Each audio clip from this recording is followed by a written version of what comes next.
जय हिंद, वंदे मातरम, भारत माता की जय। राष्ट्रवाद की बात प्रहार के साथ आप सभी का हार्दिक स्वागत है। दोस्तों, मैं बहुत पहले बहुत सारे वीडियो बना चुका हूं और आज एक बार फिर देश को आगाज करना चाहता हूं कि अंत में जैसा फिल्मों में अमरीश पुरी खलनायक हुआ करता था कि पहले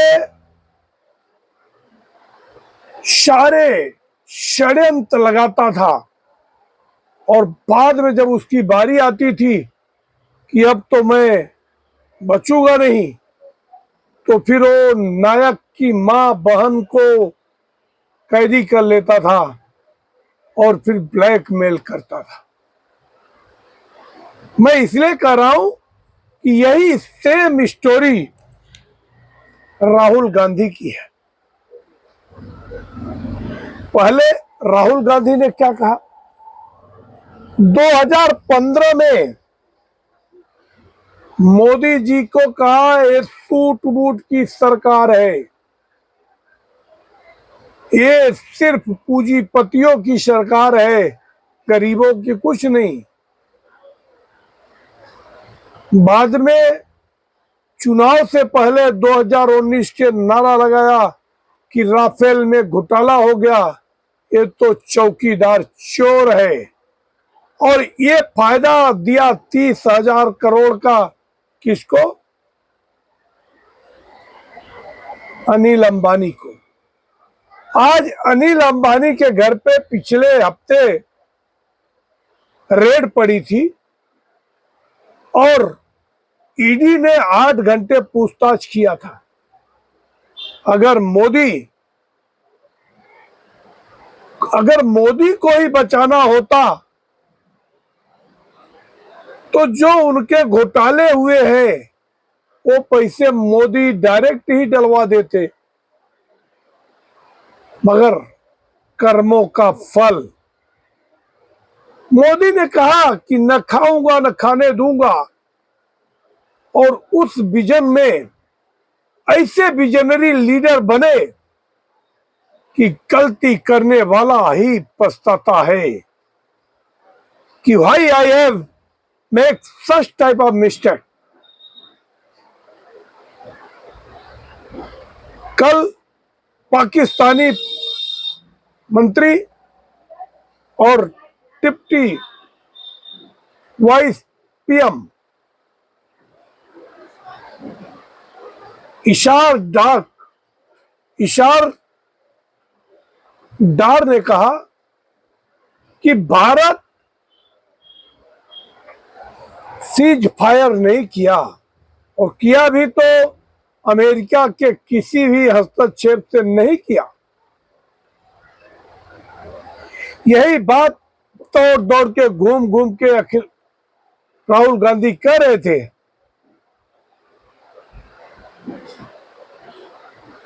कि अमेरिका के दबाव में, ट्रेड डील के लालच में मोदी ने सीज फायर किया और अडानी को फायदा पहुंचाने के लिए।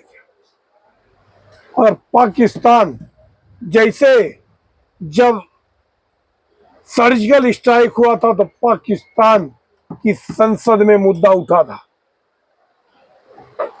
उसने कहा कि रोता हुआ आया, बिलखता हुआ, बोला कि बहावलपुर में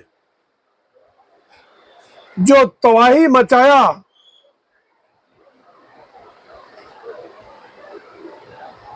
कि निस्त नाबूद हो गया, पाकिस्तानी आतंकवादियों की कमर टूट गई, और अपने यहां का विपक्ष है कि मानने को तैयार नहीं। राहुल गांधी ने कहा कि अब जैन जी ही देश का संविधान बचाएंगे। मतलब सब कुछ करके देख लिया। अब राहुल गांधी को लगता है कि सिर्फ देश में अगर अराजकता हो जाए तो ही कुर्सी मिल सकती है भैया। वरना ये तो काम के हिसाब से मोदी को हरा पाना बहुत मुश्किल है। अमेरिकी प्राइम मिनिस्टर राष्ट्रपति डोनाल्ड ट्रंप ने कहा कि नरेंद्र मोदी के हमारे अच्छे रिश्ते हैं और नवंबर महीने में मैं भारत आऊंगा।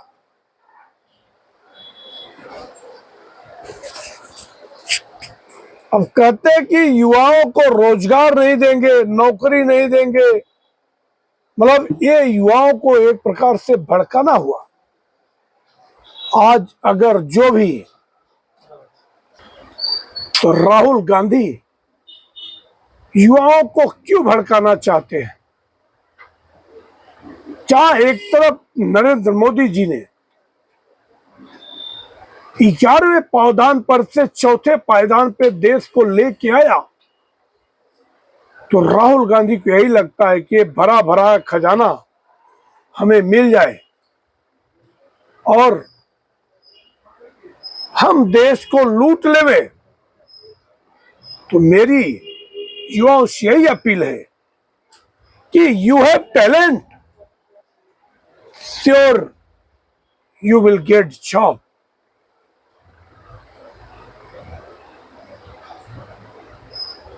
आने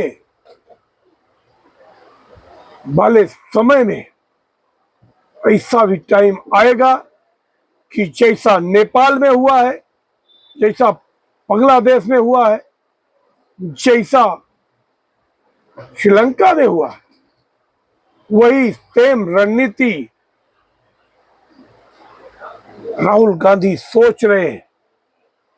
मैं कहता हूं फौज में और भी लोगों को भरो, जो अग्निवीर योजना थी, अग्निवीर योजना में युवाओं को और भी मौका मिलना चाहिए और देश में छुपे गद्दारों का समय रहते ही इलाज शुरू कर देना चाहिए।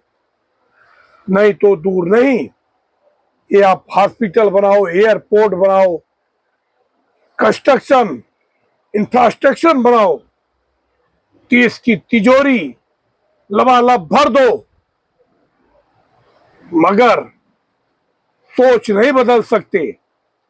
इसके लिए युवाओं को प्रशिक्षण देकर ज्यादा से ज्यादा संख्या में सिक्योरिटी तैयार होनी चाहिए और ऐसे उलझुल बयान के लिए जो देश की संवैधानिक संस्थाओं पे बार बार कुठाराघात करते हैं राहुल गांधी, इनके ऊपर कठोरतम कार्रवाई होनी चाहिए और इनके सारे काले कारनामों का एक एक करके हिसाब होना चाहिए। तो युवाओं से यही अपील है, आप किसी के बहकावे में नहीं आए। देश सुरक्षित हाथ में है। अपने आने वाले भविष्य को क्यों देश की संस्थाएं, देश के इंफ्रास्ट्रक्चर जो बर्बाद किए जाते हैं। आज नेपाल 50 साल पीछे चला गया, वहां के युवा बंधुआ मजदूर बन के काम करेंगे, आने वाले टाइम में कहीं चाइना का गुलाम न बन जाए। तो आप लोगों से यही अपील है कि आप ज्यादा से ज्यादा चैनल को सब्सक्राइब करें। आपको अगर कंटेंट पसंद आ रहे तो आप कमेंट कीजिए, अपने विचार रखिए, शेयर कीजिए। जय हिंद, वंदे मातरम, भारत माता की जय। धन्यवाद।